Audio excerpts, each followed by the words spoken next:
What's good? Hey, what's up? I'm SAQEB. If you're a returning subscriber, welcome back, stupid. And if you're new here, hello, idiot.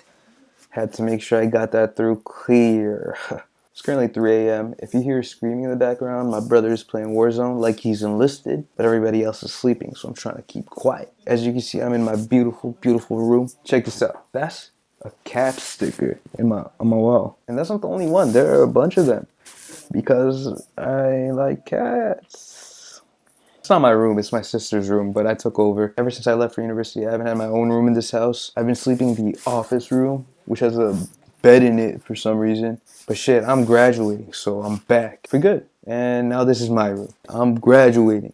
Hopefully, as long as I pass all my courses this semester, which I hope I do, but it was tough. It was tough. I only took 3 courses this semester because that's all I needed to graduate. Geography 101, Introduction to Human Geography, just an overall brilliant course. Philosophy 145, Introduction to Philosophy, and my 3rd course, man, I don't even know what it is. I just do the assignments. But I do know it's about the environment. So shit, you know my ecological footprint is on point. Yeah, I'm graduating and I thought I'd love to talk about it at 3 a.m. I feel like I had a really special experience at college because I hated what I was studying, but I finished it. And I know that I'm not the only kind of person that's been in this situation, and I figure that in the future that a lot of you going to college will probably feel like the same. So I want to share my experience and a few of the lessons that I feel like I've learned and how I pretty much don't regret my decision. And let me just say this, I'm not gonna try to sound philosophical, but shit is philosophical. Like, I've been through it, man. And now, I'm at peace.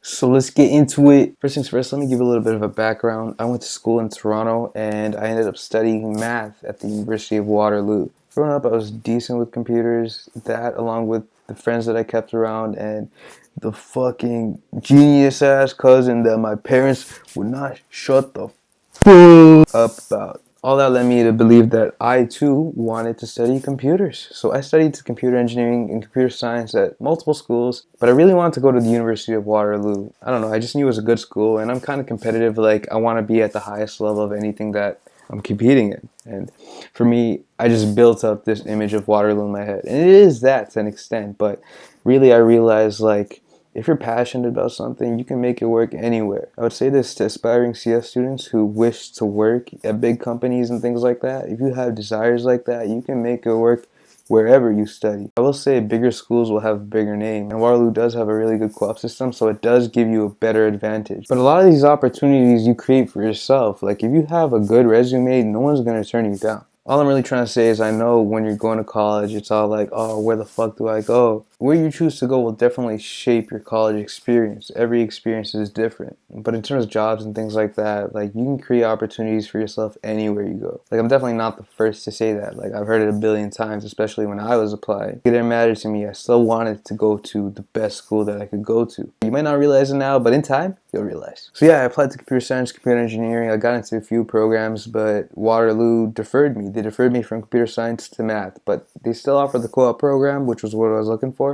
It still gave me the opportunity to look for jobs that I wanted. Let me just say this, going into college, you might think you know yourself, but you don't. And even if you think you do, you don't. Those are crucial years of your development. That's when you grow up. So yeah, let me start with that. First lesson. Listen carefully because I'm about to go in deep.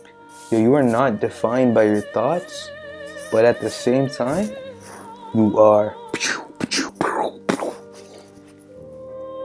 Put me beside Aristotle. Sounds dumb when I say it like that, but let me explain myself. I think we can all agree that we often choose to believe certain things about ourselves that make us lead our lives a certain way, consciously or unconsciously. But we don't really put question behind those beliefs, right? They're kind of just built up over time through experience and circumstance. Like, for example, I put a lot of energy and value into the belief that I always recover from my mistakes, even if I need to make them multiple times. I bounce back like Big Sean. And let me just say this, there will be no Big Sean slander on this channel. I know he's corny, but I like it.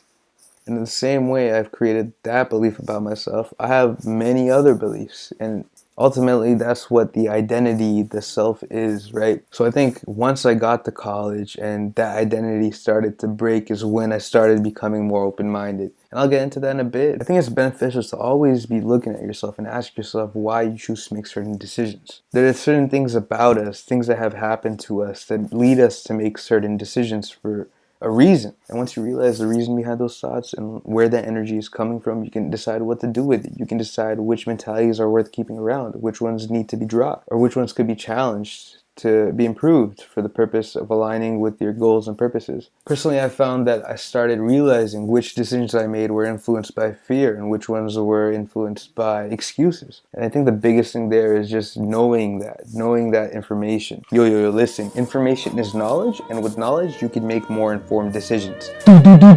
You heard it here first. I told you. Philosophical shit. So yeah, you are not your thoughts, but you are the ones that you keep around. Start messing with your thoughts, man. Expand on them with knowledge and experience. Dump the ones that you don't like. A technique that I love to use is journaling. Journaling is a great way to vent. I don't know about other people, but often I get caught up with my thoughts. I feel like I need to hold on to them, like there's something behind them that I need to learn from. By journaling, I feel like I'm doing myself a favor because I'm still storing those thoughts somewhere that I can reference to later.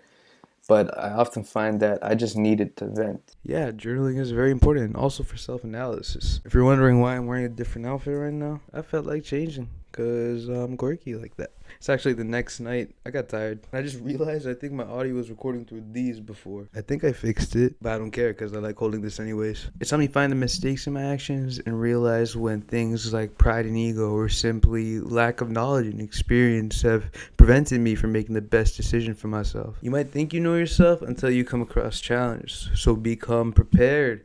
Know yourself. Finding that comfort has made me look significantly less for the approval of others. It's helped me feel more comfortable in uncomfortable situations. I can deal with awkwardness.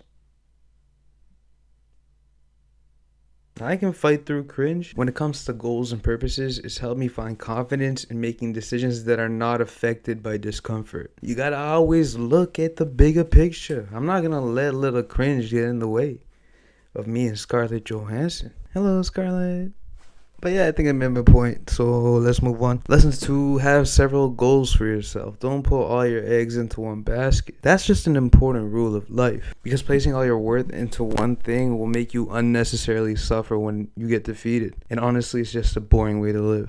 On the topic of school, I've noticed a lot of people, including myself at one point, getting overwhelmed and consumed by grades and co-ops. And achieving, your biggest goals, that can be normal. Stress is healthy, and I think stress is very important in succeeding. But not if it's going to consume all other aspects of your life. I mentioned before that I falsely misled myself to believe that I wanted to study computer science. And let me just say, I don't hate the world of computer science. Like, I could have a job in that field. I'm just not really about the programming like that. I found that out towards the end of my first year when I was trying to keep up with my peers. And I realized my ambition to get these grades, to get those jobs, was purely out of competing. I'm competitive, dude. I'm not embarrassed to say that it broke me when things didn't go my way. Anybody who knows me knows how confident I am, and I just wasn't that anymore. I was so socially anxious. I remember there was a period in my life where I was too anxious to grab food because I was scared of saying my order to the cashier. Like, that was just a normal day for me, which is crazy to me because it's just not who I am. It was so unlike me. And since then, I've pretty much made it a mission to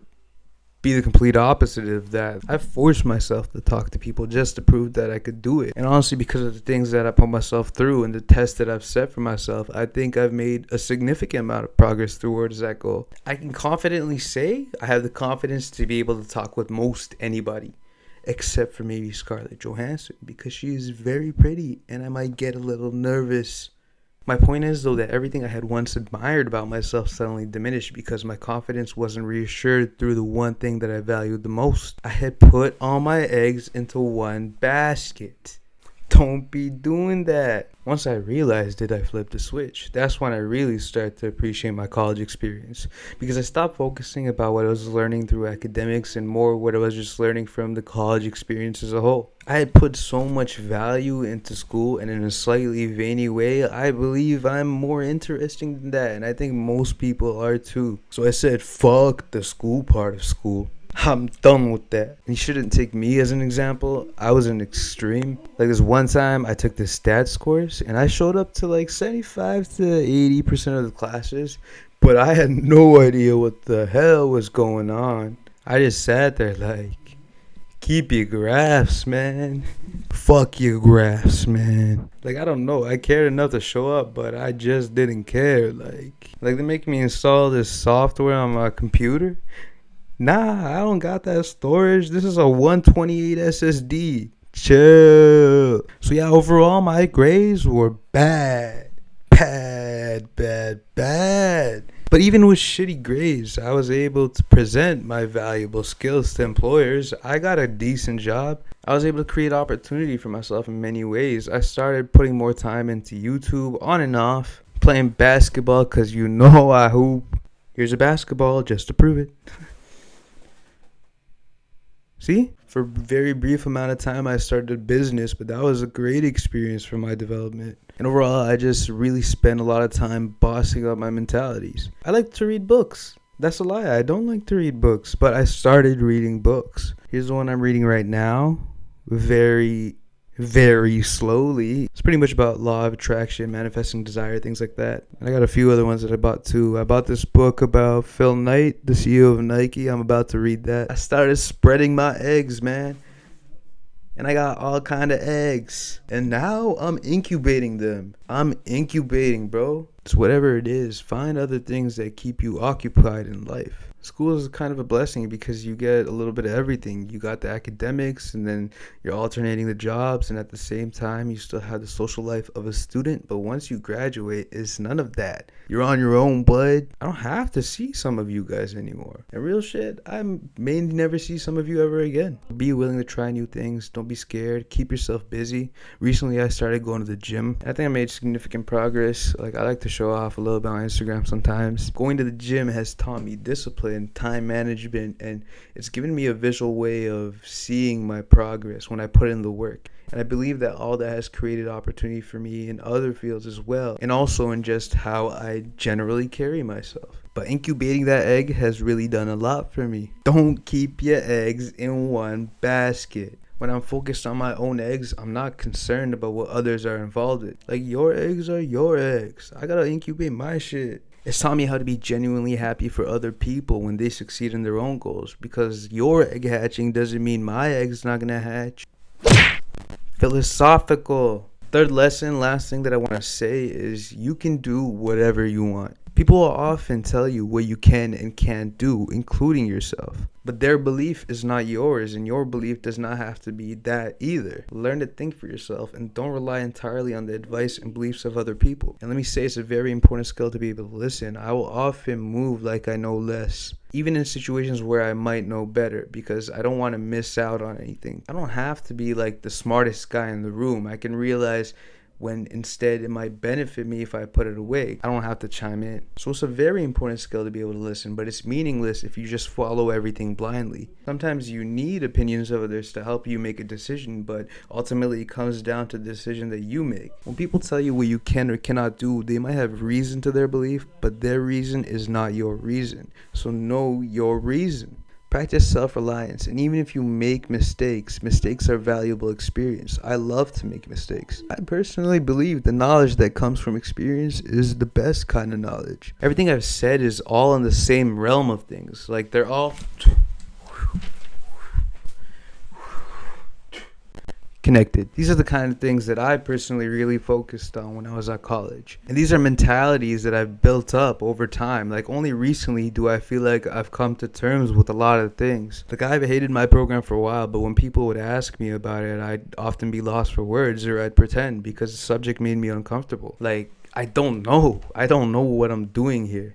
It made me feel aimless, and learning all of this made me focus on the bigger picture. I know my value. I know how to create opportunity for myself. I created opportunity for myself in my career, and I think I can continue to do that. I know that I want to succeed on YouTube one day. I've been posting on YouTube on and off for a while now, and I haven't really posted much recently because I've been getting to know myself. But I'm still figuring it out, but I know I'll figure it out.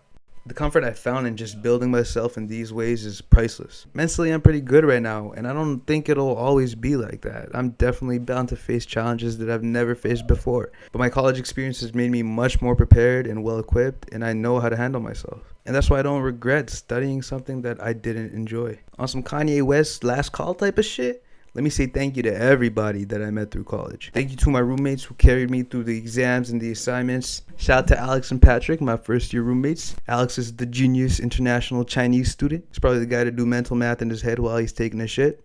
Just for practice. Carried me so hard. Thank you. Patrick's also smart, but he's the kind of guy to be like, bro, I'm gonna fucking bomb this, and then get like a 95. But I like him because he's still fuck around with me. Shout out to my second year roommates who also carried me. We lived in poverty in that crib. That crib was trash, literally. I love all of you, except Rohan. I know it was you pissing on the toilet seats, dude. And we tell him multiple times, but he never stopped.